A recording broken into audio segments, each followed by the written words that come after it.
Magandang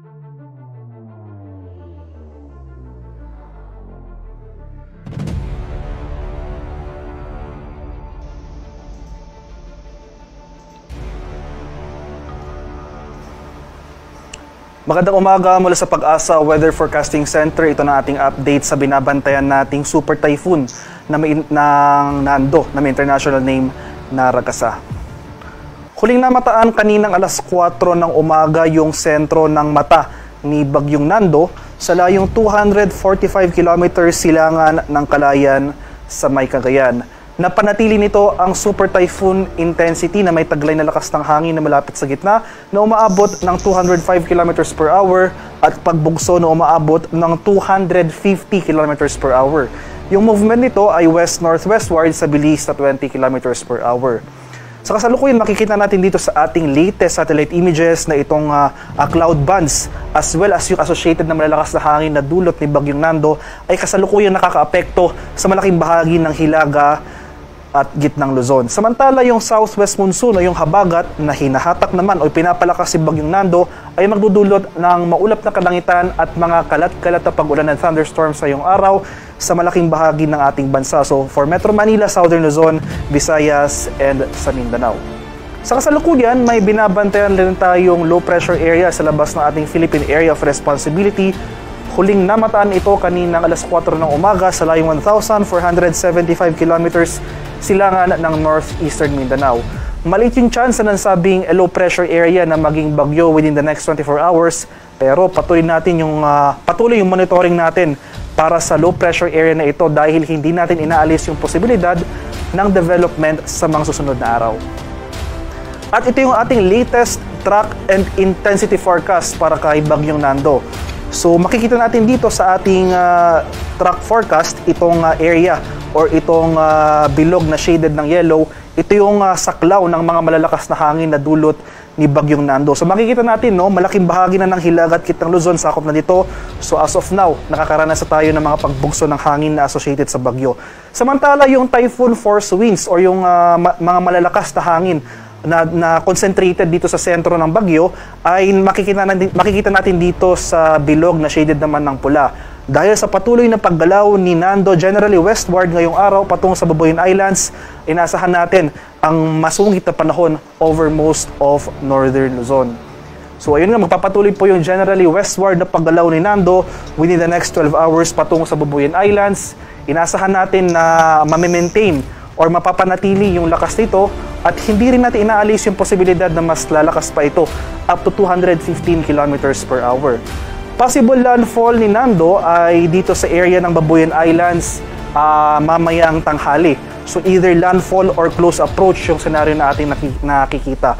So regardless, no, either maglandfall man or dumaplis lamang yung sentro ng mata ni Nando over Babuyan Islands, asahan pa rin natin malalakas na hangin ang ating inaasahan over most of northern Luzon. Inasa rin natin na possible ang exit ni Nando sa ating Philippine Area of Responsibility ay bukas. At dahil lang inaasahan natin possible landfall ni Nando within the next 12 hours, nagtaas na tayo kaninang alas 2 ng umaga ng tropical cyclones wind signal number 4 and 5. So ito yung ating latest signal as of, or yung tropical cyclone wind signal as of 5 AM today.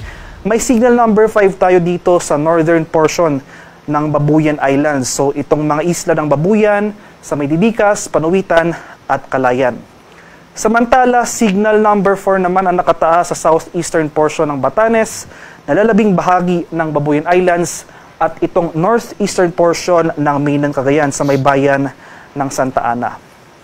Signal number 3 pa rin ang nakataas dito sa nalalabing bahagi ng Batanes, northern and central portions ng mainland Cagayan, dito sa northern and central portions ng Apayao at itong northern and central portions ng Ilocos Norte. Ano nga ba yung ating inaasahan sa mga lugar under wind signal number 3, number 4, and number 5? So inaasahan nga natin possible maglandfall yung sentro ng mata ng Bagyong Nando dito sa Babuyan Islands. Malaking lugar pa rin yung saklaw ng mga malalakas na hangin ito o yung storm to typhoon force winds. So hopefully sa mga nakaraang oras or sa mga nakaraang araw ay nakapaghanda po tayo sa masungit na panahon for today. inaasahan natin mas gagrabe pa or mas mag-worsen pa yung weather condition over most of Northern Luzon area. So for wind signals 3 pataas, asahan natin yung possible damage sa ating mga buildings, gusali or mga infrastructure. Posibleng masira or lumipad yung ating mga bubong, especially yung mga pader na gawa sa light materials, asahan po natin naguguho yung mga ito. Posible rin na mababasag yung mga salamin ng ating mga bintana, as well as yung mga objects sa labas na hindi na secure ng maayos dahil sa malalakas na hangin na dulot ni Bagyong Nando. Posibleng lumipad ang mga ito at maging debris or projectile na maaring maka-injure or makamatay. Asahan rin natin yung mga pananim as well as yung mga malalaking puno at poste ng kuryente. Posible ring matumba. Kaya asahan natin na throughout the passage ni Nando ang disruption sa public infrastructure tulad ng telecommunications, power supply, as well as yung water supply po natin. So, posible rin madisrupt yung mga public services na ito, especially areas under wind signals number 3, 4, and 5. So, hopefully, patuloy po tayong maging handa at alerto sa masungit na panahon ngayong araw.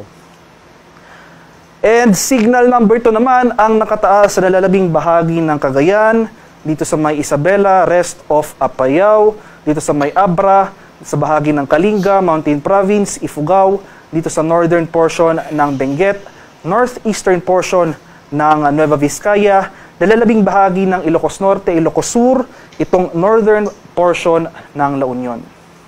Signal number 1 naman ang nakataas dito sa areas ng Cagayan, dito sa area ng Pangasinan, nalalabing bahagi ng Benguet, nalalabing bahagi ng Nueva Vizcaya, nalalabing bahagi ng Quirino, Aurora, dito sa may Nueva Ecija, Pangasinan, Zambales, Tarlac, Pampanga, Bulacan at itong northern portion ng Quezon area. And para naman sa mga malalakas na pag-ulan na dulot ni Bagyong Nando ngayong araw. So dahil sa epekto ni Bagyong Nando, makakaranas tayo ng torrential rains o yung greater than 200 mm sa pag-ulan. Makikita natin dito sa mapa na ito, itong area ng Ilocos Sur, Ilocos Norte, Abra, Apayao, Cagayan, including Babuyan Islands as well as itong area ng Batanes. Samantala, asahan naman natin yung 100 to 200 mm sa pag-ulan dito sa may La Union, sa may Kalinga, at sa may Isabela. 50 to 100 mm sa pag-ulan naman ang mararanasan sa Mountain Province, Ifugao, Benguet, Nueva Vizcaya, Pangasinan, Zambales, Tarlac, Nueva Ecija, Pampanga, at sa Bulacan. So makikita natin malaking bahagi ng Hilangan Luzon, asahan natin yung malalakas sa mga pag-ulan na dulot ni Bagyong Nando ngayong araw. So most of Northern and Central Luzon, associated yung mga pag-ulan na ito sa nasabing bagyo. At dahil naman sa southwest monsoon o habagat na pinapalakas si Bagyong Nando, makakaranas rin tayo ng mga pag-ulan dito sa nalalabing bahagi ng Southern Luzon area. So 100 to 200 mm sa pag-ulan ang inaasahan over Occidental Mindoro, samantala 50 to 100 mm sa pag-ulan, areas shaded ng yellow sa may Bataan, Metro Manila, Rizal, Cavite, Laguna, Batangas, Oriental Mindoro, at sa may Palawan. Kaya over these areas, especially for today, dahil ngayon yung ngayong araw yung inaasahan nating peak ng mga pag-ulan na dulot ni Bagyong Nando at ng habagat, maging handa po tayo at alerto sa mga pagbaha at pagguho ng lupa dahil inaasahan natin na malalakas at tuloy-tuloy yung pag-ulan nating mararanasan ngayong araw. Posible rin yung pag-apaw ng mga ilog at dalampasigan.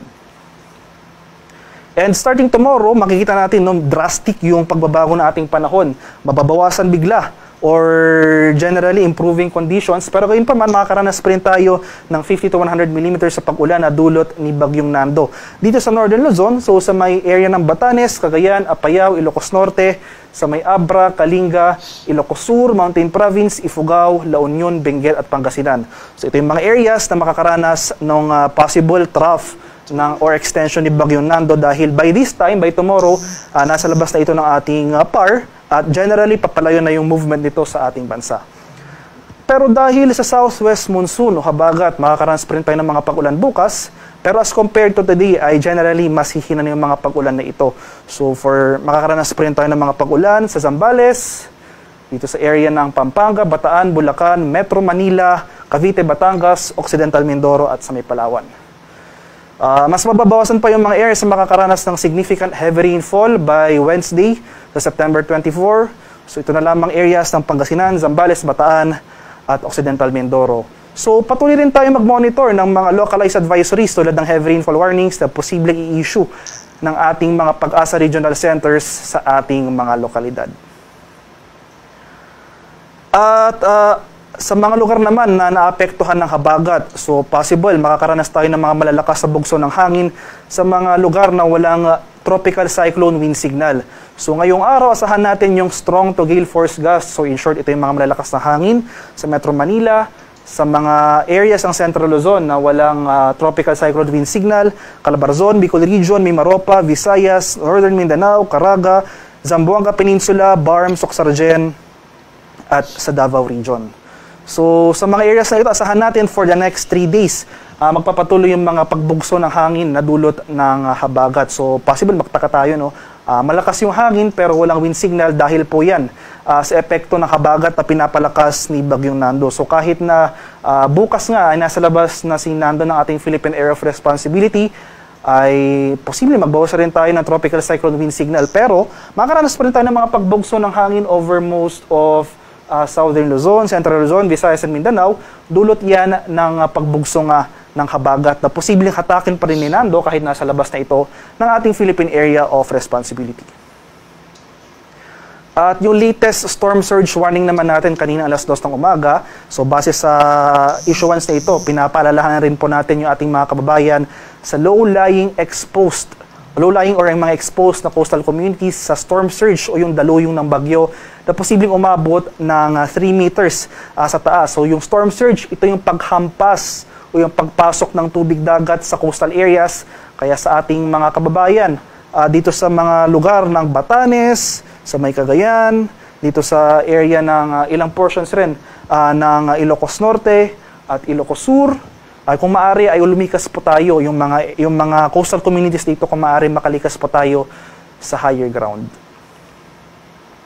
Sa kalagayan naman nating karagatan, latest issuance natin kanina alas 5 ng umaga, may gale warning tayo nakataas dito sa seaboards ng Batanes, Cagayan, Babuyan Islands, Isabela, Ilocos Norte, Ilocos Sur, dito sa may La Union, Pangasinan at ilang bayan ng Aurora sa Kasiguran at Dilasag. So sa mga lugar na ito, sa ating mga kababayang mangingisda at may mga sasakyang pantagad, suspended muna yung mga sea travel dahil posibleng umabot ng 14 meters yung taas ng ating mga alon over these areas. At para sa paghanda sa bagyo, so sa ngayon ay every 3 hours po yung ini-issue nating Tropical Cyclone Bulletin para kay Bagyong Nando. Yung susunod na issuance para kay Bagyong Nando ay mamayang alas 8 ng umaga. So, ugaliing makinig ng balita at mag-monitor ng updates galing DOST Pag-asa, yung ating mga kasamahan sa Pag-asa Regional Services Divisions, maki-issue rin ng mga localized advisories tulad ng mga heavy rainfall warnings o rainfall advisories. Ugaliing rin i-monitor yung mga ito. So, magkaroon po tayo ng community family plan. For example, kung makita natin na ganito yung sitwasyon ng ating panahon sa labas, makipag-ugnayan up to the barangay level kung ano ba yung dapat gawin, kung saan ba tayo lilikas, and in general, ano ba yung dapat gawin ng ating pamilya. Pangatlo, maghanda tayo ng emergency kit. So yung tinatawag nating go bag, yung kinukuha agad natin pag mag-evacuate or lilipat ng ibang lugar. Especially, inasahan nga natin, posible may mga disruption ng mga power supply lines. I-charge po natin yung ating mga electronic devices tulad ng mga cellphone, mga power bank, mga flashlight, mga radyo. Magdala rin tayo sa go bag or magdagdag tayo sa go bag ng mga extra na damit, supply ng tubig, mga pagkain. At pang-apat, lumikas sa itinakdang evacuation center.